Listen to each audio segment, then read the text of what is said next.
Good morning. Well, welcome to the second WIN Women in NAHAD event. And I have to say I'm truly moved that there are as many people in the room today as there are. It's really exciting. I'm Karen Bramvold. I am the CFO of Omni Services, and I'm the Vice President of NAHAD. And we launched Women in NAHAD last year. As it's probably pretty obvious, there are not a lot of women in our industry. So the idea behind it really is to find ways to attract and retain and mentor women in our industry. And I think, as we all know and experienced, the workforce is shrinking, and it's a fact that 47% of the workforce available are made up of women. So if we want to attract and find the most talented workforce, we've got to find ways to bring women into our industry. I looked at Molly had sent me the attendance list, and I just went down it, and obviously there's some names that you can't, gender neutral, but I just counted up, and out of about 260 distributor delegates, there were 16 women. Which is 6%, and of the manufacturers, about 400 and some odd manufacturers, and 45% were women.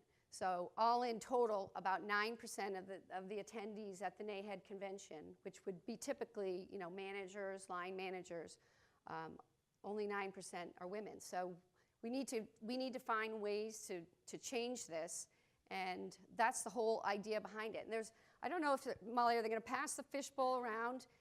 If you are interested in getting in the group, we have 100 members so far. You can join on LinkedIn, and we're going to be running some other webinars and things throughout the year. Last year we just did the convention and one webinar, but we're trying to get this a more collaborative and active group about how we can attract and retain women.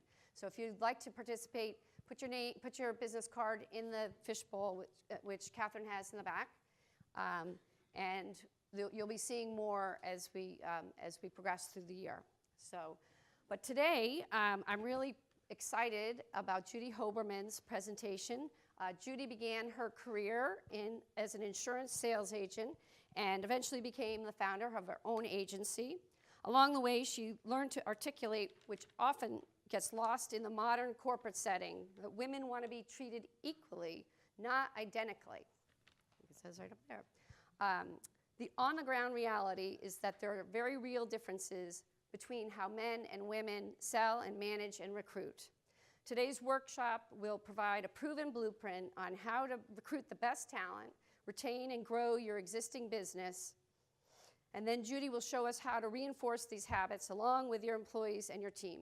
Combining her real-life experiences with analytical case studies and statistics, Judy will focus on how both genders can support each other to achieve a more productive and profitable workplace. Going one step further, when you think of being a leader, do certain skills come to mind? Some are certainly more male-centric, while others are female. The truth is, real leadership is going soft, while hard skills will get you the job. It's the soft skills that will get you to the top. The importance of the soft skills in leadership, as well as the 7 qualities of leadership, will be a topic we'll be discussing. So I'm very excited to hear Judy's presentation, and join me with a warm welcome. Thank you.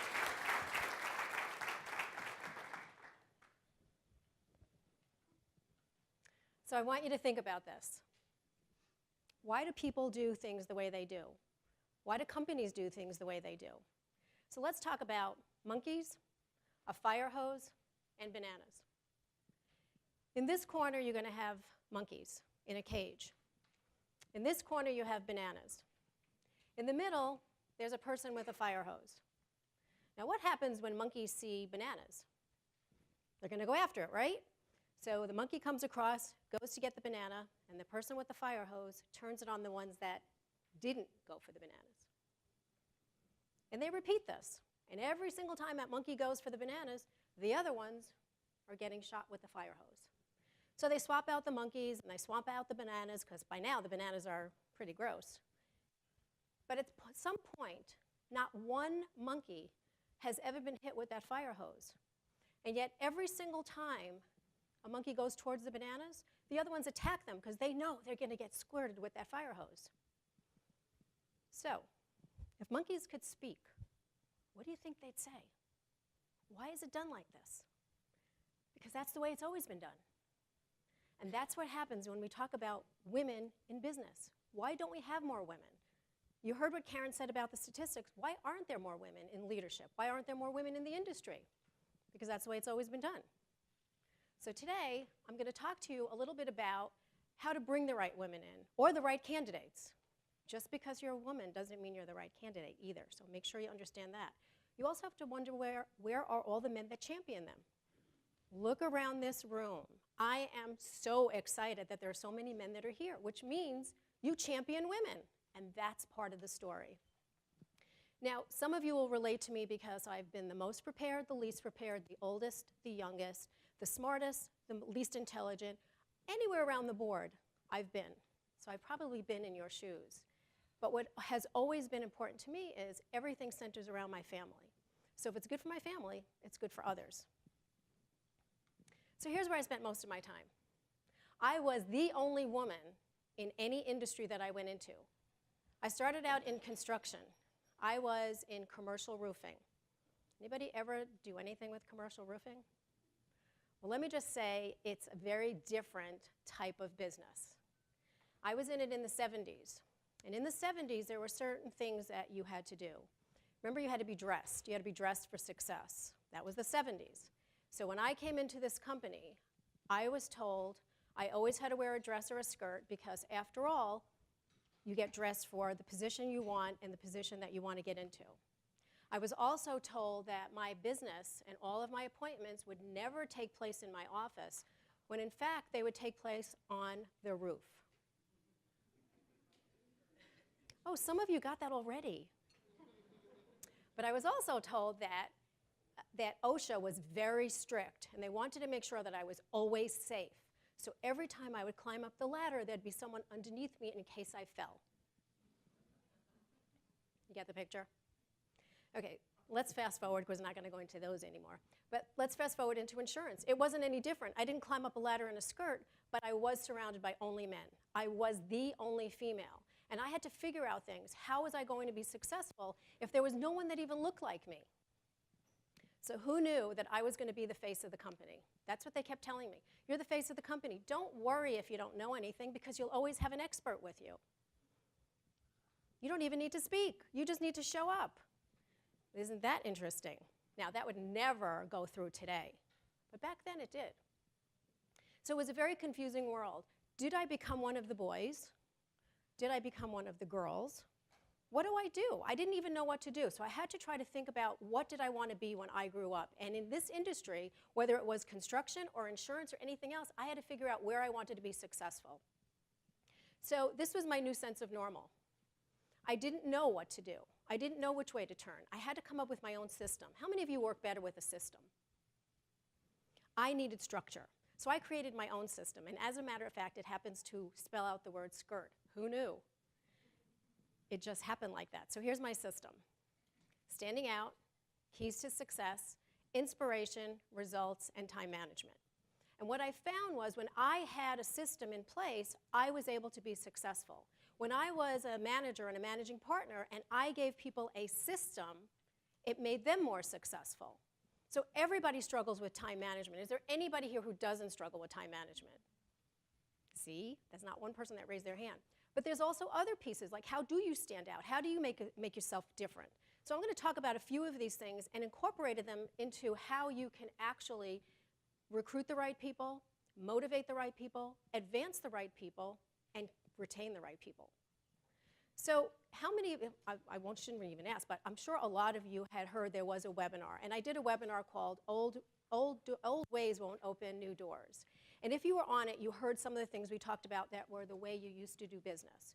Well, this was a great thing to talk about because, like the monkeys, it's a way to move forward.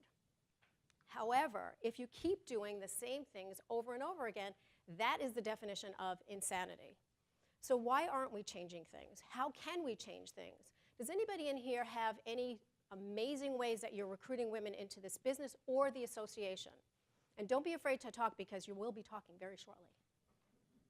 So anybody do, yes, how do you do it? Flexible schedule. How many of you think flexible schedule is important? Okay, look at all the hands. Now let me tell you one thing. When you say flexible in the insurance or wealth management or anything like that, here's what they hear. She doesn't want to work. Flexible schedule means what to your people?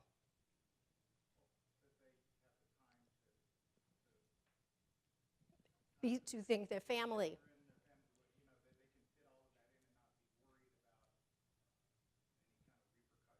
Exactly. That's what flexible means. Now let's just say that there are men that need flexibility as well. This is not just a female thing. But flexibility means things to different people. But that is a perfect example of what people are looking for. What else? Anybody else have anything that they're good with recruiting? Okay, so think of it this way. When a woman comes in, and I'm talking about women for right now, when a woman comes in, she's looking for a few things. Flexibility, absolutely, so there's work-life balance. Also, is there any room for advancement? Am I coming in, am I just going to be stuck here, or is there room for advancement? Now, a lot of women have come into companies because they're told, if you just take the job as the admin, if you just take that, you'll be in. And guess what happens 25 years later? They're just there because nobody has offered them an opportunity to go any further. Okay, so just remember, let's not go backwards, let's go forward. So why are we talking about women anyway? Well, women are actually 50% of the population and 50% of the workforce. If you don't have women in your company, you're missing out on 50%. That's easy. That's easy to understand. But here's some of the simple facts. Women are 50% of the workforce. They're also 57% of all college degrees and 60% of graduate degrees. What does that mean? That means that there are more women able to do more things now than ever. When I was in college, I wanted to go to medical school. Let's just say I never went to medical school because my parents said, girls don't do that.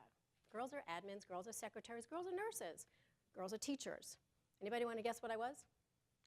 A teacher. Because that's what girls did. Guess how long I was a teacher? 8 months, because we all got laid off because there were too many teachers. But nobody went into medical school. But the opportunities now are extremely different.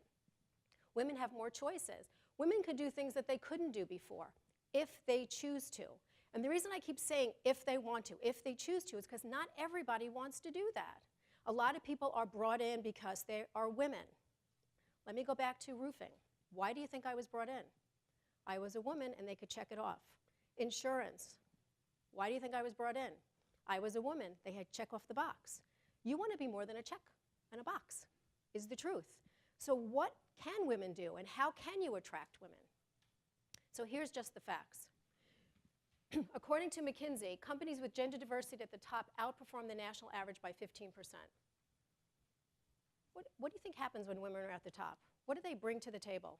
Anybody want to guess? I'm sorry? Fresh ideas, right, a different perspective. Anybody ever get told, why don't you take so-and-so to lunch? Do you know what that means?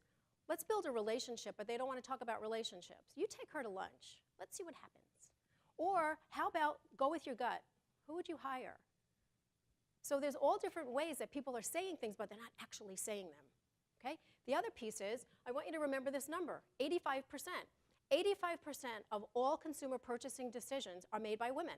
So whether you're working with, working for, selling to, buying from, anything at all, 85% of all consumer purchasing decisions are made by women. Now, all the gentlemen in the room, do you do any business outside of your company with women? Yes, right? 85% of all purchasing decisions are influenced or made by women. So you have to remember that. You have to learn how to speak to women. You have to learn how to listen to women. But women, you have to learn that as well. Just because we're women doesn't mean we get each other. Okay? There are lots of statistics that say women don't support women. I tend to ignore those because I truly believe women do support women. They just sometimes don't know how. Okay, according to Peterson, they're talking about how female leaders increase production, increase the ROI, increase your bottom line. Now, that's not to say that men are not great candidates, but you already figured that out. You already can figure out how to get men in. Now we have to figure out how to get women in. So gender perceptions. I want you to think about that. You should have handouts with you. And one of them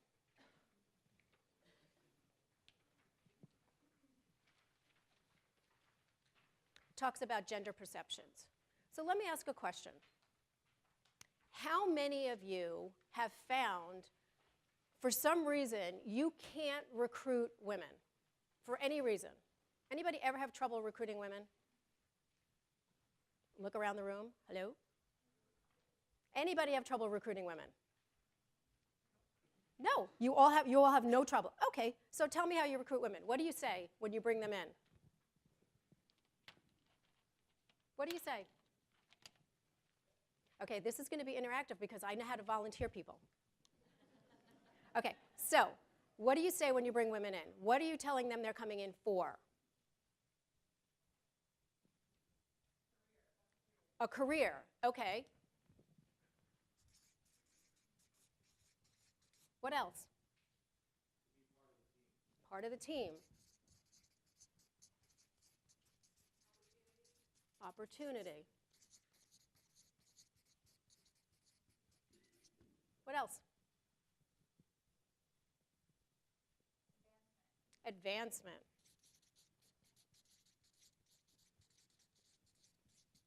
Okay, so if you're not using any of these terms or any of these reasons, try using them. Because these are the things that women are actually looking for. Guess what they're not looking for, number one? That's number one, but what do you think the other half of number one is? Right, money. They don't come in for the money. They come in for this, and guess what happens when they do this, and they do it well? The money's there. When I first started in insurance, there were 4,000 agents. Guess what number I was when I first came in? Number 4,000, right? So I didn't come in for money. I came in because I knew that I could protect people's families. That's my job. My job was to protect my children, so I could do that. Why couldn't I do it for someone else?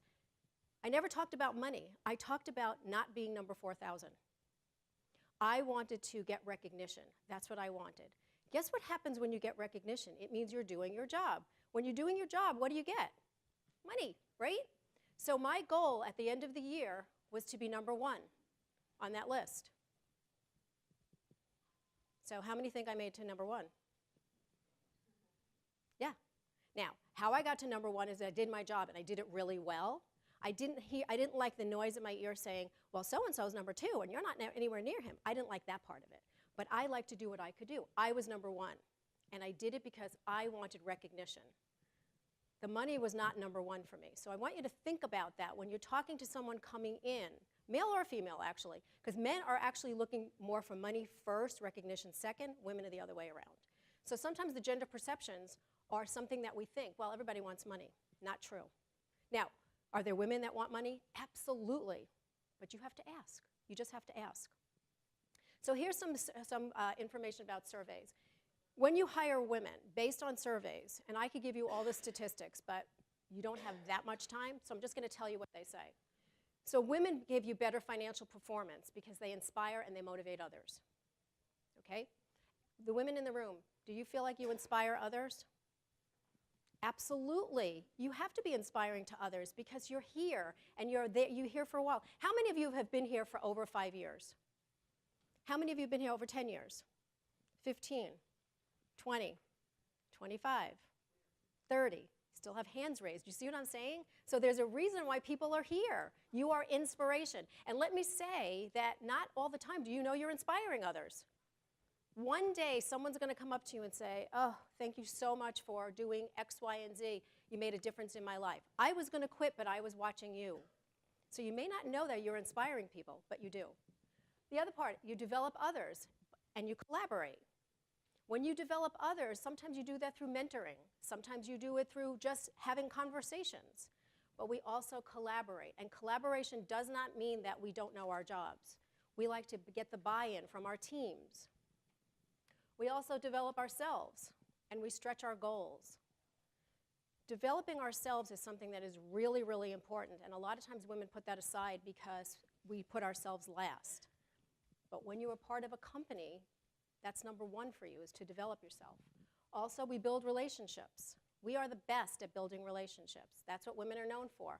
Why not use us to build relationships? And let me say, build relationships before you need them, because when you need them, it's kind of late. Also, problem solving. You know, I have a client who was just, and I use air quotes, just a stay-at-home mom. Do you know what just stay-at-home mom means? She's a nurse, she's a teacher, she's an accountant, she is a problem solver, she creates budgets, she does all of these things while she is just a stay-at-home mom. So we absolutely know how to do problem solving. We have integrity. We make sure that we champion change. You see what's going on in the news today with all the movements that are going around? We are part of the movement. But I have to say, we also need the men in this room to help us champion that change. And I can't say that enough because you are so important to helping us move forward. We take initiative, we're great in communication, we look for results, and we're very innovative. So here's the question. Do we actually fit into the culture? Or are we simply a square peg in a round hole? And that's what the challenge is. Now, I have something very interesting for you.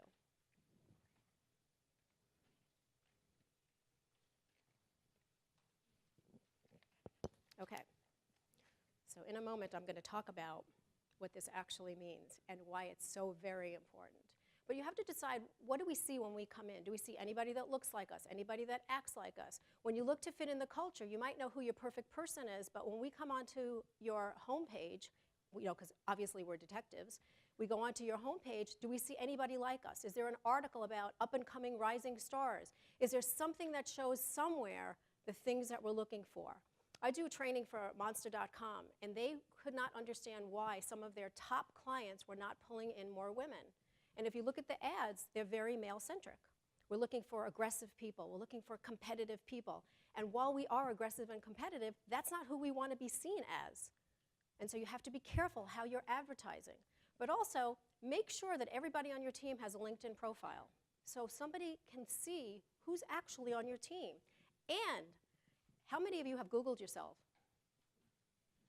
Google yourself, because I guarantee that whoever's coming in is going to Google you. So see what's on that Google. You have to be really careful. Let me just say there's 3 Judy Hobermans. And only one is me. Took a while to get me back up there. Okay, so what about first impressions? So here's the deal. There's a study in Princeton that says people make a first snap decision in less than 1/10 of a second. Less than 1/10 of a second. So what happens when somebody comes in as a new recruit? Is it that you look at them and you go, oh, they'd never do well?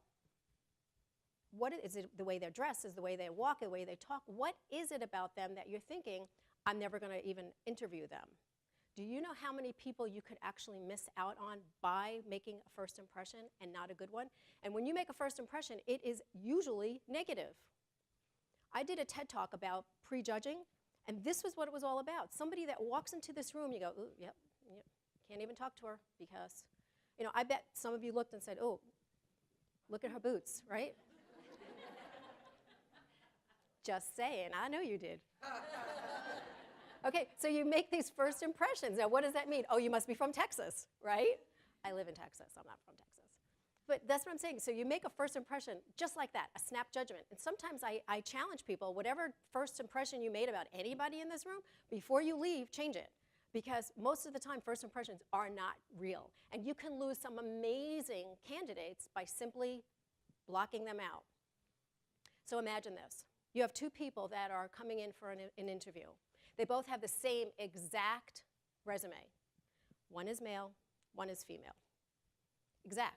If you cut the names off, it would be the exact same person. They have the same experience, they have the same schooling, they have the same accolades, they have everything that's the same, everything. But one of them stands out. Why do you think one stands out more than the other? Want to take a guess? Empathy, okay. What else? People skills. Fearless. EQ. You're all on target because guess what happens? The person that talks about the soft skills, the people skills, the empathy, all of the being fearless is what they're listening for now. They're not, the people that are trying to bring new people in, they're not looking for all the technical things. Yes, you have to have technical things to do your job, but that's not what people are looking for. People are looking for, can they work with our team? Can they be part of the team? Are they looking for a career, or is it all about I, me? And And so you have to really be careful when you're talking to people, what are you looking for and why? All right, when I used to recruit people, I would ask them a bizarre question because I wanted to see how they would respond, like, why is there fuzz on the tennis ball? And they'd be like, what? Well, I had an engineer, and he gave me the whole aerodynamics. I'm like, yeah, that's...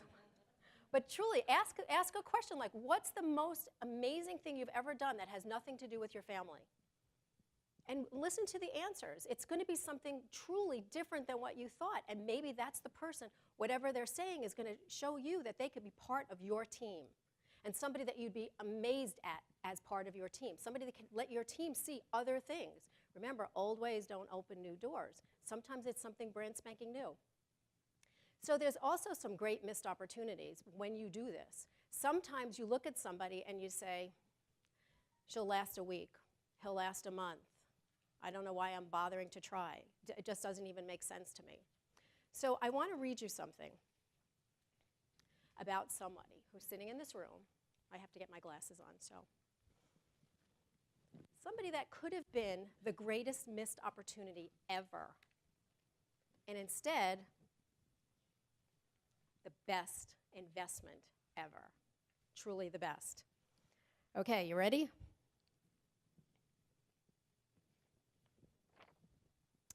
I dabbled in retail and clerical receptionist positions when first entering the business world. I landed my first real job in the rubber industry for a sheet rubber manufacturing company in Buffalo, my hometown, as an inside sales girl. Back in the day, it was not unusual to be labeled sales girl or sales guy. How times have changed. I was promoted to head of inside sales with a female in that position was nearly unheard of. I had a gentleman customer call one day, asked to speak to the manager. I said, I am the manager. How may I help you? He replied, no, you don't understand. I want to speak to the manager. This bantering went back and forth a couple more times. I realized he wanted to speak to a manager. All right, I said, I'll have the manager call you back. I waited about 20 minutes and called him. Hi, it's me again, the manager of XYZ company. How may I help you? He reluctantly told me his concern. I fixed his problem in a minute. He thanked me, kind of, sighed, and hung up. I don't believe too many of his type are left in the business world today. I don't know about that. It would be remiss of me not to mention that my big burly father was a florist who owned and operated his own shop for many years. It was there I learned the hard work and dedication paid off. He left home at 4 a.m. several mornings each week to pick out the freshest stock at the wholesalers. Mom headed to the shop after making us kids breakfast and getting us off to school. Their hard work allowed us fun vacations, nice clothes, and the opportunity to take up outside interests and have cars at 16. One day, my dad was called away from the shop for an emergency. I was left there to take care of business at the age of 13. In today's world, I'm pretty sure that would be looked at as child abuse.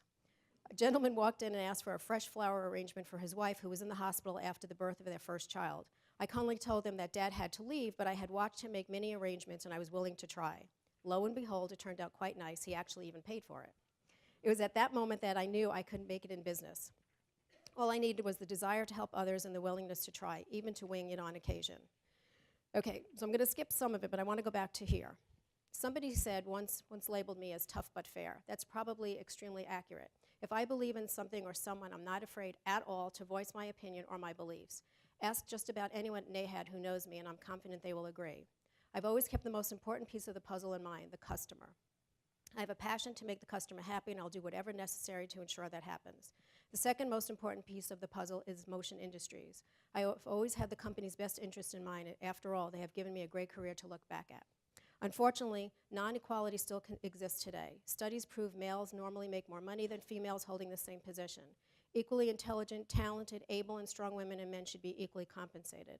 If a male or female excels at the ability or desire to get a job done, their compensation should be a reflection of the capability and not the gender. So she is now, she's the vice president of operations for the Hose and Rubber Group, overseeing 13 hose, belt, and gasket shops and assisting with mergers and acquisitions. And she said that once you get rubber in your veins, you long for it. So I want you to all say hello to Diane. Diane, stand up.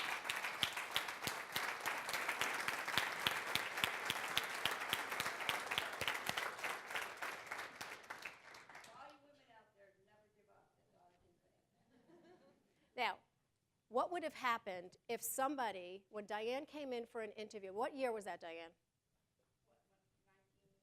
1998. No, I'm kidding. 1971. Okay, So in 1971, if she walked in for an interview, I want you all to think about what could have happened. People could have said, yeah, it's not going to happen.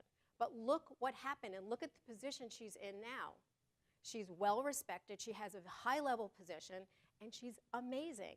And just by coincidence, and we always say that a coincidence is nothing more than God being anonymous, is that she happened to be on a conference call with us, remember?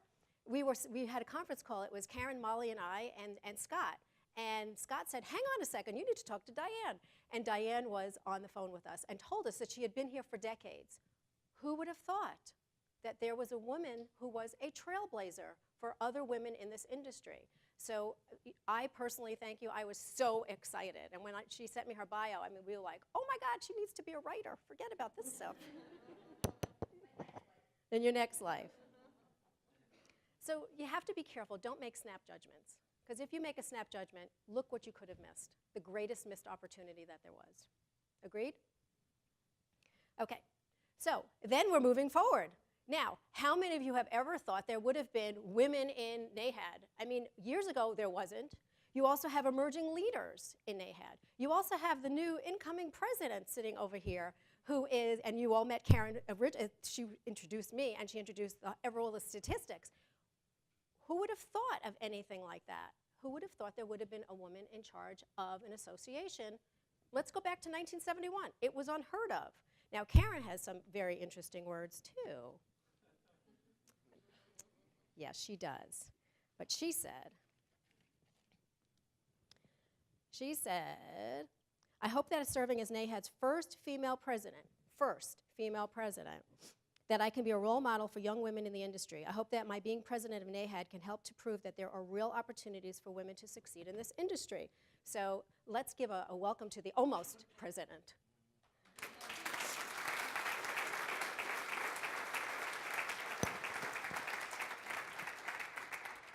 So I want you to think, when you're trying to decide, how do I bring women in, think about these two women who took bull by the horns and said, we're going to do this and we're going to be successful. And then remember all the women that are sitting here already that are part of this business. This is a tremendous opportunity for women. Tremendous opportunity. Anybody want to guess why it's such a big opportunity for women? Why do you think? There are so few of us here already. Hello, there you go. And so what can happen? We just have room to grow and help and make it all better. Perfect. Perfect. And guess what else? You get to be the expert. My S for skirt is about standing out and how to be the expert. You are the expert in this industry. So why wouldn't more women want to come in and learn from you? I mean, that's what it's all about. That's how you start to recruit women in. Okay? Now, what's important to women? It's almost the same as anybody else can think. 94% of college-educated women value work-life balance. Anybody here value work-life balance? Okay, so I want to just change it just a little bit for you. Let's take out the word balance, because there's no such thing as balance. There isn't. There isn't. How about if we change it to work-life harmony? Okay, how's that? Because when you're in harmony, you are actually present and happy when you're in harmony. When you're out of harmony, it's like, oh, I don't know what to do first. Remember how I was in my new sense of normal, craziness. You need harmony. So wherever you are, be present. If you're working, be present. If you're home, be present. Be present. That's what the work-life balance really should be. Also, 90% value a good relationship with their boss. Remember I said, women are the best relationship builders that there are. I always go back to insurance and financial. It's the #1 relationship-driven business, and yet there's less than 10% of women in leadership. Why is that? Because women don't get the same opportunities all the time. Also, 87% value meaningful work, 85% good relationships with colleagues, and 85% value salary. You see where salary is? number 5. So that's what I'm saying to you. Make sure when you're talking to women to bring them in, you're having the right conversations. Because recruiting women is easy. It's the retention that's hard. And you don't want somebody to just tiptoe in and say, I'm going to dabble, I'm going to try this. No, you want somebody to come in and make a commitment to you. You don't want them just to be interested. You want them to commit. And there's a big difference there. Because women are looking for some place that they can call home. Women don't want to look for something every few months. They just don't. They want to find some place where they feel that this is complementary to their other part of their life. Someplace they feel safe, someplace they feel wanted. You know, there's a lot of times that women are brought in and they are certainly not wanted. at all. I had a client, or no, I shouldn't say client, or a prospective client, and he asked me to help him bring women in, and I asked him why. He said, well, just look at our executive team. And when I looked at the executive team, the only thing that was different was the color of their ties. They were exactly the same person. And so I said, okay, so why do you want women? He said, women are the buzzword. And I said, okay, well, what does that mean? He said, well, everybody's talking about women, so we should have a few. So then I said, what are you going to do with women when you bring them in? He said, they'll have a job. And I said, will there be mentors? Will there be coaches? Will there be anything? He goes, no. And I said, and if they don't succeed? He said, we'll get more. Guess who didn't become my client?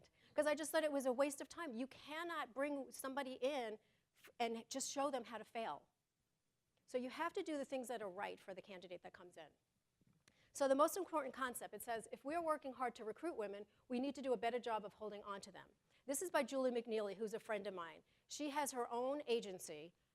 She was also the first female president of NAHAD, which is an association for all insurance agents and financial advisors, the first in 125 years. So she's saying something that we're all feeling. It's not just this industry. We have to bring women in, and we have to give them reasons to stay. So you want to find out and support what women are doing. I loved this. This came straight from your association. I thought it was brilliant because there are certain things that women want, women want to be supported in. And let me say, there shouldn't be 2 training programs or anything like that. That's not what I'm saying. You just need to support whoever you're bringing in. And whether it means that you have to give them training or advancement or whatever that is, support them. So we always want to understand why. So if you think about why do men take jobs versus why do women take jobs, you can do this when you're back in your offices because there's a lot more that I want to talk about, but I just want you to think about this for a moment. When you bring a man in, why are you bringing him in? When you bring a female in, why are you bringing her in? And how do you plan on keeping them? So this would be a cute little worksheet for you.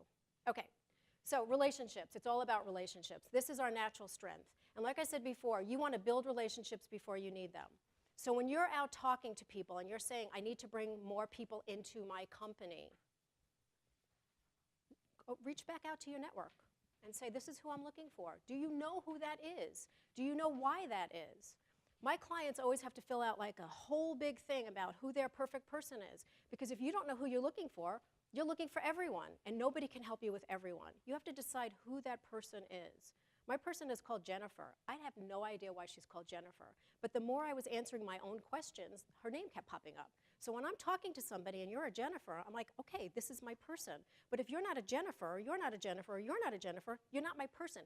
Good relationships, but not my person. So here's what's attracting women to the industry. We're telling you to encourage collaboration, communication, teamwork. Bring somebody in. Invite them in to see what actually goes on. It's like take your daughter to work. Let them see what's going on. Go to some of the universities. There are universities or trade schools. There are so many people looking for something, and they're not sure what they're looking for. If you talk about the right things, what is this all about? Tell them what the advantages are. Tell them why you want to bring them in. Remember, know who you're trying to recruit in. Create an environment that is suitable and inviting for women. I don't know if you've ever walked into an office where everything is about sports. Everything. Every picture, everything is about sports. And I like sports, but that is not, I'm not going to walk in and go, oh, I really want to work here. The same way you don't walk into some place that's dark and dingy and you have to go down the stairs and there's no elevator or anything. It's really dark, there's no lights, and it's really creepy. You want to invite people into some place that is inviting. And I don't mean to have drapes on the windows or flowers on the desk, but someplace that's open and inviting and bright and secure and all the things that are important to women. You also want to make sure, like you had said before, about flexibility. Talk about families. Now, you can't ask certain questions. I know that. But you can say, tell me about your family. Well, I've got 2 little ones, or I've got 6 little, whatever it is. So you get an idea of where they're coming from. Try to connect with them. That's what you want to do, is make that connection with them. And always, always, always talk about mentorship. I'm going to talk a little bit more about that. But I have to tell you, if I had one woman that would have mentored me, it would have made a whole difference for me. And it wasn't that nobody wanted to play nice with me. There were no women. There were none. I had the most successful men that mentored me, but you can only mentor up to a certain point. When you don't have anything in common, it's kind of difficult. So, okay, so the first thing is training. So imagine this. You go into a company, and they say to you, you don't need to know anything because you're the face of the company. You just have to show up. How is that? Does that sound normal? It doesn't sound normal. People want training, and women definitely want training. We want to know what we're doing. We want to be taken seriously, and we want to be seen as valuable. So what kind of training are you giving them? There's one thing that's product training, which is desperately important, but there's another thing that's all the people skills, which is also desperately important. So make sure that there's training available when you bring somebody in, because otherwise you're setting them up for failure. So here was my training when I was promoted to an agency manager. I come in on Monday. Here comes all my supplies, as usual. This is my first Monday as an agency manager, and the FedEx guy hands me a COD ticket. I'm like, what is this for? He said, your supplies. I'm like, no, it's Monday. He goes, yeah, I know. So I called supplies. I've known this guy for decades. I said, Tommy, what's going on? I got a COD tag. He said, oh, yeah, congratulations, you're a manager now. So now I pay for things. That was my training. So was I set up for success or failure? That's what I'm saying. So make sure that there's training involved. Incentive. Does anybody know how to find out what makes people tick? Ask. It's a little tiny word, and it's really powerful. And the first time you do it, you and the person are going to be like shocked, because you're going to see that what you thought was motivating to somebody was not, and they're going to see how interested you are in what really makes them tick. So I always got, let's see, fishing poles, tackle boxes, tickets to NASCAR, tickets to the Masters, okay? Nobody asked what I wanted. Would it have made a difference? Maybe not, but nobody even bothered to ask. Find out what makes people tick. What makes them motivated? What keeps them going? Ask. It's really simple, and it's very powerful, and you will be truly surprised. There was one gentleman, when I asked him what makes him go, like what really motivates you? He said, I want to work here for 15 years, and then I want to build a church in a third world country. So now I knew the direction to take him. I knew exactly what he was looking for and exactly how to take him there. How do you know where to take somebody if you don't know what motivates them? Mentoring. Now, let me just say about mentoring. It is by far the biggest tool that you have. How many of you have official mentoring programs? Okay, so for the rest of you, I want you to create an unofficial mentoring program. Here's what happens with a mentoring program. You don't have to schedule an agenda. You don't have to create this whole program. It is actually just two people that want to spend some time together and talk about business, not anything outside of business. This is business. How do I get to your position? I really want your position. Let me tell you the ropes. Let me show you how it works. That's all it is. Mentoring is a powerful thing, not only to the mentee, but also to the mentor, because you learn so much about yourself, the things that you forgot to do. 65% of all women that are mentors become mentors. 65% of all women that are mentored become mentors. Okay, that's an amazing cycle to continue. Now, if you don't have women that are ready to be mentors, use men. Use the men that are so successful already and have them mentor a female until she's ready to be a mentor. Mentoring is by far the best thing you could do. And if you don't do it, if you haven't been doing it, do it now and start one. But here's the little caveat. If two people are together and they do not get along, stop it. Because the last thing you need to do is bring in any kind of friction. So find the right people. If you want to be mentored by somebody, find somebody who's the president coming in and saying, I want to be you. Okay, what's the worst you could say? No. It's not going to kill you. Okay, that's always, what's the worst? Worst she's going to say is no. Okay, next. But try to figure out a mentoring program. And then advancement. We all want to know what's eligible, what we're eligible for. What do we have to do to get to that next level? Is there a course we have to take? Is there a certification we need? Is there another school we have to go to? What is it that we have to do? Or is it just our numbers? Or do our numbers show that we're eligible for advancement? But here's the other part of that. When you find somebody that is absolutely amazing and you know they should be at the next level, before you promote them, ask them. And here's why. When you go to the next level, what happens? A lot more responsibility, a lot more stress, all these other things. You have to ask somebody if they even want to be there. If they say yes, great. If they have lots of questions, answer them. If they say not now, it means not this moment, but I would like to do this, try again in a little while. Here's what happens though. A lot of times if you say no, people are afraid they'll never ask again. That's not necessarily true. And here's the worst part. When you take somebody out of some position that they're doing extremely well and put them into something else, they may not do well over here. And what if they want to go back? Well, you still give them a chance to go back. There was a woman who, she had a horrible childhood. She was never seen by anyone. She was always invisible. She was like a typical middle child, and nobody paid attention to her. And she got a job as a receptionist in a company, and she flourished. She was smiling, and she was dressed, and she greeted everybody, and people were always talking about her. Oh my God, she's amazing. She's the first person that you see when you walk in, and people were all over this. And guess what they did? They promoted her. And guess where she went? To the back of the building, where she saw no one, because she was so good at what she did. Guess how long she lasted?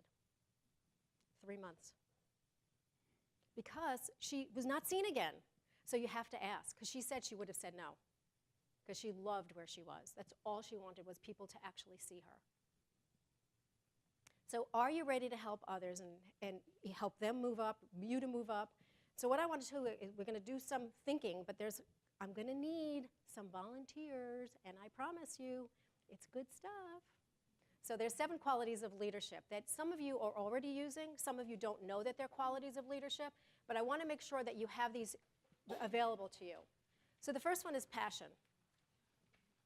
How many of you are passionate about what you do? Okay, when you're passionate about what you do, it's not like going to work. It's because you're excited about things. How many of you think you can be excited about insurance?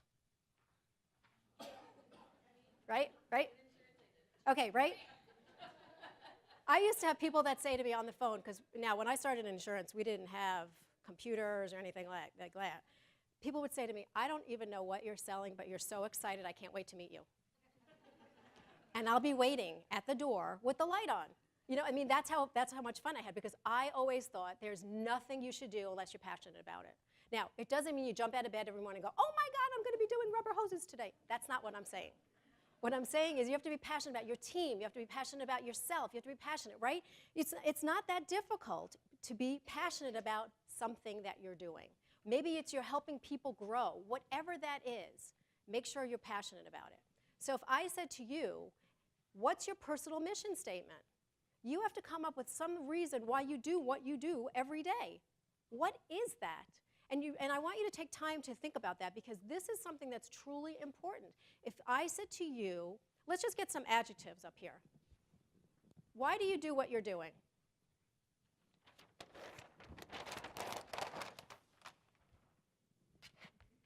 Okay, why do you do what you're doing? Opportunity. Oops, I just hit that by mistake. Opportunity. What else? Challenge. Okay. Innovation. An example. What else? Relationships.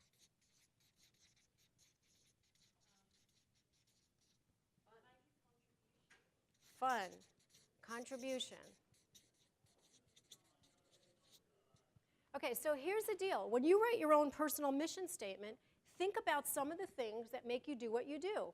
Like this one says, I want to inspire people. I want someone to look at me and say, because of you, I didn't give up. Okay?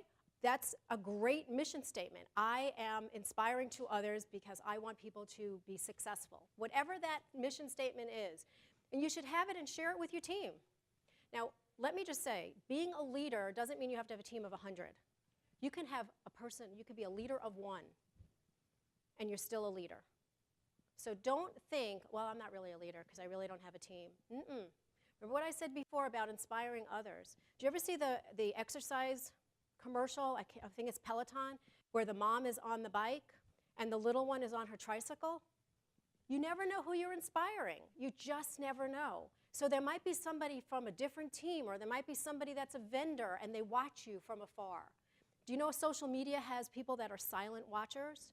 You post things and people watch, they never comment, they never like, they never do anything, but all of a sudden, out of nowhere, you get this email that says, because of you, I didn't quit. I was ready to quit, but I came to hear you speak, or I was ready to quit, or I saw this. Whatever it is, you have to have your personal mission statement that you're passionate about what you're doing, okay? The second is authenticity. How many people think this is important? Okay? A lot of people believe that authenticity is doing what you think other people want you to be.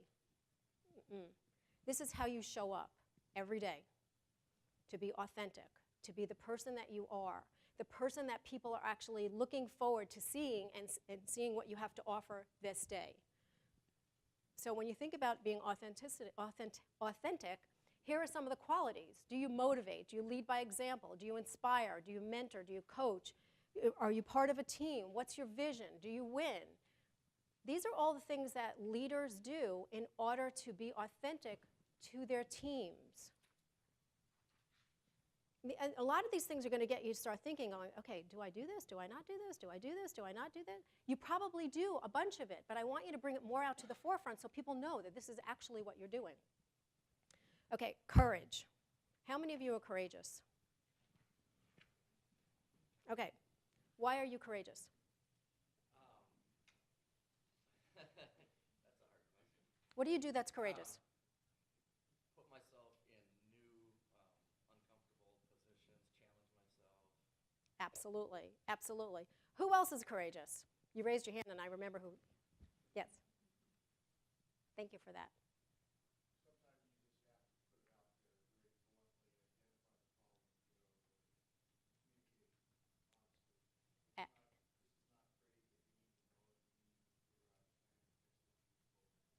Absolutely. Thank you for sharing that. One more. Let's get a female. Okay, all the way in the back.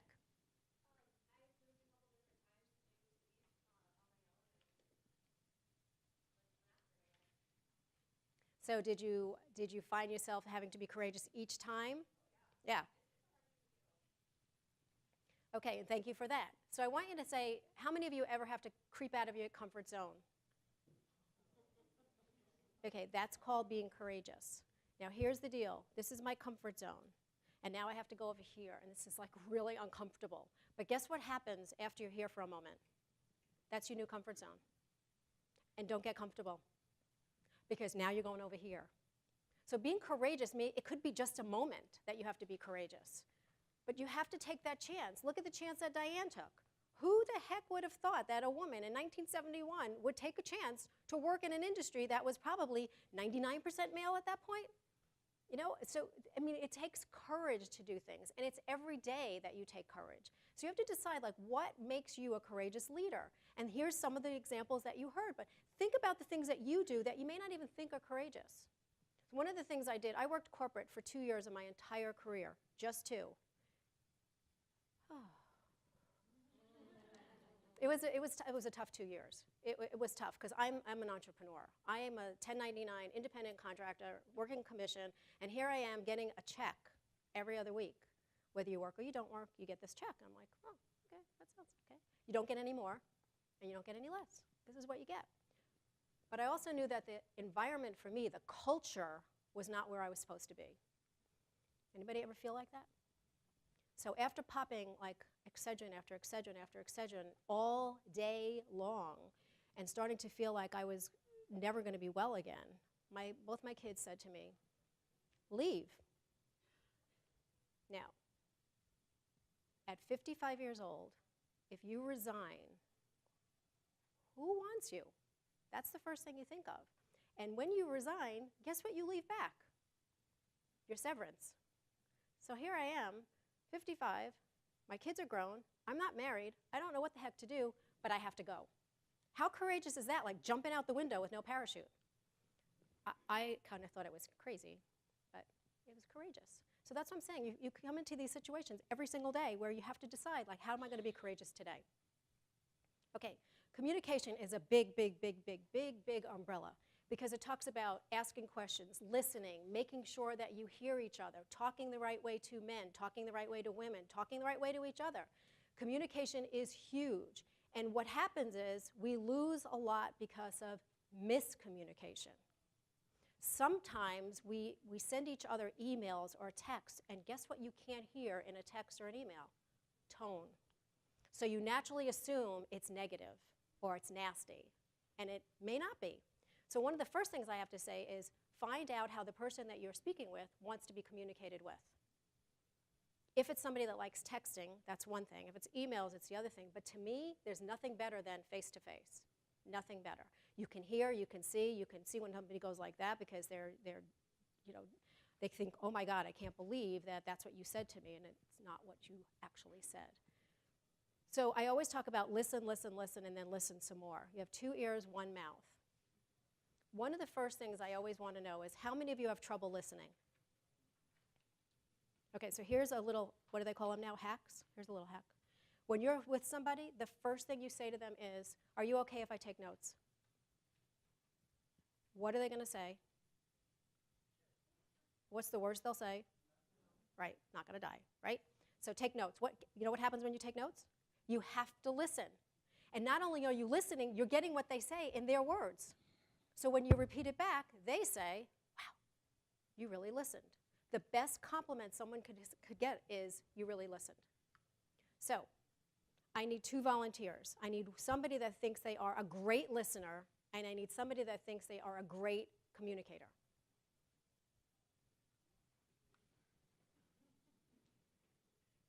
I will choose. Okay, who's a great communicator? Okay, Jolene, let's go.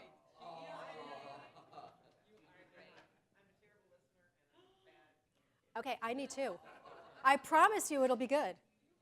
And it'll only take like a minute. So you be the listener. Okay, who's my communicator? Who's my communicator? Okay, come on. Okay, I need to borrow this chair.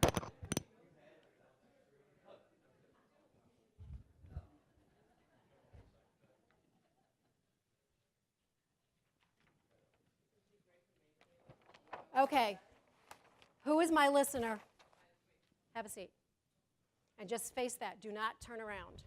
Now, here's what I want you to, yes, you can. She listened. Okay, so my communicator is going to describe this. Yes. Everybody see it? My listener is going to do this. Okay? Draw it. She's going to draw it. So you have to describe this to her. That's a piece of cake. Okay, you ready? Don't. You're gonna draw what he tells you. Now watch what happens and listen to what happens.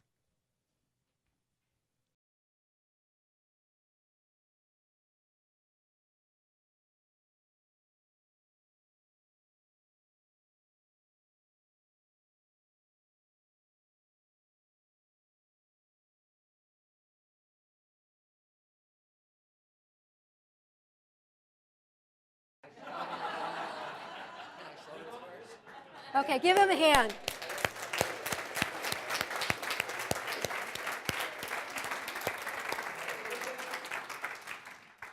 Okay, so you two, hold please. I said it was going to be good. For you. Oh, thank you.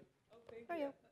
Okay, now, do you think anything like that happens on your team?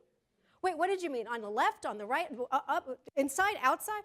Because sometimes you send a message that people don't even get, and they're not hearing what you're saying, or they're hearing something totally different. So communication is tremendous, and that's why I'm saying to you, be careful how you speak to people, because it like jolts them sometimes, and for no reason. So if you're the receiver of a message and you don't quite get it, ask. So what did you mean by that? Or can you repeat that part again? Something. Ask, because you don't want to assume that you get it, because you know what happens when we assume. You know what happens when we assume? Okay, good. Okay, decisiveness. I wasn't sure if they were going to answer that. Okay, how many of you have trouble making decisions? So here's the first decision you make every single morning. Should I hit the snooze button or do I get up? That's how your day starts. So sometimes as a leader, as a manager, as a supervisor, as a president, as a CFO, whatever, you have to make decisions that are not always popular. Because people have to decide how the heck they're going to get through their day with the decisions that you make. And sometimes it's as easy as delegating. Does anybody ever delegate anything? Or it's much easier if you do it yourself, right? It's easy. So here's a decision I want you to make. I am going to give you $86,400. I'm going to hand you each, every single person in this room, $86,400. That's what I'm handing you. What are you going to spend it on? Now here's the deal. You cannot save it. You cannot invest it. You have to spend it today. You have to spend it. You can't hold it back. So what would you spend $86,400 on? On a trip. What would you spend it on? Human resource. What does that look like? New hires. Okay. Something totally that no one has ever said to me when I ask this question. So that's a really good thing. He really has his mind on creating an amazing team. Now I'm going to embarrass you all. What else? How many of you would say student loan? How many of you would say a new house, a boat, a car, new furniture, trips? Okay, so we all kind of know what we would spend money on, right? Okay, what? You'd give yours to a charity. Okay, you see how, now you see? There's things outside of what the norm is. Human resources was outside the norm. Charity is outside the norm, okay? So you got that part, right? You know how to spend money. But what if I gave you the same amount, 86,400 seconds, because that's what you have every day? What decisions would you make? What priorities would you keep? What is the most important thing to you? How would you create harmony? How would you create a new team? What would you do with your 86,400? And if you decided to delegate some of the things, what would you do with that extra time? So here's a question that everybody always asks. How many people still clean their own house? Okay, how many hours do you think it takes you to clean in a week? How many hours? 5, 10? Let's say 10. Let's just say 10. Okay? How much do you think somebody would charge you to clean your house? $15 an hour? $20 an hour? Okay, $200. What can you do in your business that would earn you $200 to pay for that? And to create 10 hours more to do something in your business. You see what I'm saying? I mean, you have to make the decision of what's going to be a priority and what isn't. And I'm not saying go out today and get somebody to clean your house, but think about it. How many of you are doing admin work? Maybe you shouldn't be doing admin work. Maybe you need to get somebody to do your admin work. Somebody that loves to do that. Somebody that loves to file. Somebody that loves to organize you. What could you do with that time? That's what I'm saying. So sometimes you have to make decisions that may not be popular for others, but it may not be popular for yourself either. But you have to learn how to delegate. Okay, and then you have a handout that talks about priorities with 35,000 decisions that we make every day. Okay, resilience. Anybody ever get knocked down and you're just not sure if you can get up again? Anybody ever happen to you? Something happens and you're thinking, oh my God, that's the end of the world, it's the end of my business, it's the end of this, it's the end of that. And what do you have to do? You have to start over, you have to get up and you have to say, okay, this is what it is. I've had some crummy experiences, and one of them was when someone took total advantage of my company. Total advantage. He knew I knew this much about technology. He had me give him, I donated to his personal bank account, $30,000 because of what he was telling me and how it was working, and it looked perfect and whatever. And guess what? He did nothing for $30,000. And I thought, that's it. I'm done. Closing my business. Can't do this. It's not going to happen. Blah, blah, blah, blah, blah. So the first thing I gave myself permission to do was what any professional person would do. I went home and cried. I did. But I gave myself permission to do that for like 30 minutes. And then I had to get myself up and think, okay, what do I do now? So the first thing I did was I took all the things that he was supposed to do, I gave it to somebody else, they finished it, and we donated it to a women's shelter. Couldn't even have it near me because every time I'd see it, I'd start to But then the next thing I did was figure out, maybe I didn't even want that. So let me go forward and do something else. Now, I think you have it in your handouts also. There's something about Michael Jordan.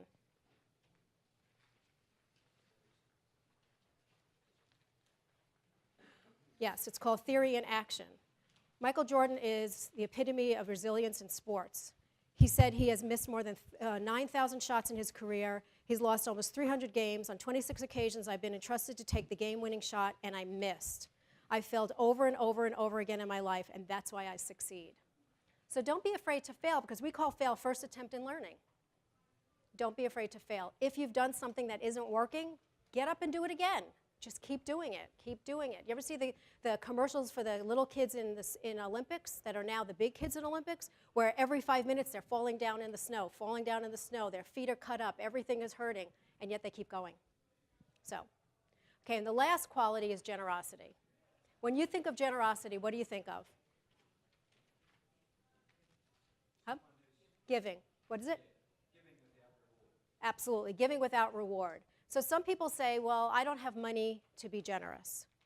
Money is the least bit of being generous. Yes, there's lots of people that give financial reward. They do. But for me, generosity is giving, giving, giving. And giving with no expectation, giving because it really is part of you. Generosity is something that is the best of the best. And again, we talk about mentors. There's nothing better than having somebody thank you for your time. Your time is the most expensive resource that you have. And when you give it, somebody has to be willing to receive it. So don't just give it away for nothing. If somebody says, oh, can I just take you to lunch and I'll pick your brains? That's not necessarily generosity. That's like, here's my pick my brains charge. That's not what I'm saying. Generosity is something that you really want to give. So I'll tell you a funny story. I was heading to a conference, and on my plane, I fly out of Dallas, was the UT Dallas Mean Green basketball team. Where's my Dallas go? You're Houston. Anybody from Dallas? Okay, so just imagine the basketball team. Anybody think how tall they are? So I'm sitting waiting for everybody to get on. I'm in the emergency row, and the captain of the team is next to me. And he's telling me that his mom made him go to UT Dallas because it's a really good school, and if he can't play for the NBA, at least he has a good education. And we're just chatting. Now, what did I just tell you about the most important thing is to be present, right? So we're sitting this way, and I'm talking to him, and I'm seeing green this way. Back and forth, back and forth, back. But I'm trying to be present. And so finally, I said to him, I really want to hear what you're saying, but there's something that's coming to the side of my eye. Are you okay if I just turn around for a second? And he laughed, because he knew what was going on. So he was like 6'8", 6'9". The baby of the team was 7'2". And the baby had the seat at the end of the plane. Do you know what happens when you go further back? The seats go, legroom. Well, he couldn't get his knees underneath. So he stopped at every seat where his teammates were, and he said, would you swap seats with me? And they said, no. So I'm listening to this. The whole plane is listening. I'm listening. And I look up at him, and I said, do you want to swap seats with me? And he starts to cry. And he said, why would you do that? And I said, because I'm in the emergency row, and I'm 5'2". And I said, but two things. First, you have to tell your mom that she raised a very intelligent, polite son. I said, and second, when we get off the plane, you get my bag. So I sat in the back with his coach. His coach was furious because nobody would change seats, and we had a great chat. But when we got off the plane, he was waiting for me. Now, I want you to think about this. This, to me, was paying it forward and being generous. I didn't even think about that, but he said to me, I can't believe you paid it forward like this. Okay? So what I'm saying to you is, it could be anything, right? It could be anything at all. Did you ever pay for somebody's coffee, or you pay for whatever they're in the line behind you, or whatever it is? If you just be generous with something, I make it a point every single day to find somebody that I don't know and say, oh my God, that's the best color on you. I love that color on you. Or I say something nice about why I'm attracted, why, what the energy is, or whatever. Most people say thank you. Some people go because they don't know what to say. And just think about maybe what you say to one person today is the only thing nice that they're going to hear. So being generous comes in many different shades. So don't be the 100th monkey. Don't do things the way they've always been done. Find new ways of recruiting people. Find new ways of motivating people. And definitely find new ways of retaining people. Share your knowledge. Don't hoard it, because when you hoard it, you're holding back some important information that somebody is asking for. That's truly what they're asking for, is please help me. Please help me. So again, alone we could do so little, together we could do so much. It just means if you need help, ask for it. If you want to offer help, supporting somebody, do that. Again, for the men in the room, I applaud every single one of you for showing up where you thought it was going to be mostly women. And just remember, you are the champions for women. And the women in the room, make sure you understand that not only do you have to support the other women, but you have to thank some of the men that are helping you as well. Because remember, women want to be treated equally, not identically. So I always talk about giving back. I give back portions of my proceeds from my book. So if you decide that you want a copy of my book, just go onto Amazon, you could buy it, and we give back to NAHAD. I thank you for your time. I hope you have an amazing conference, and thank you to all the women and the men in the room. Thank you.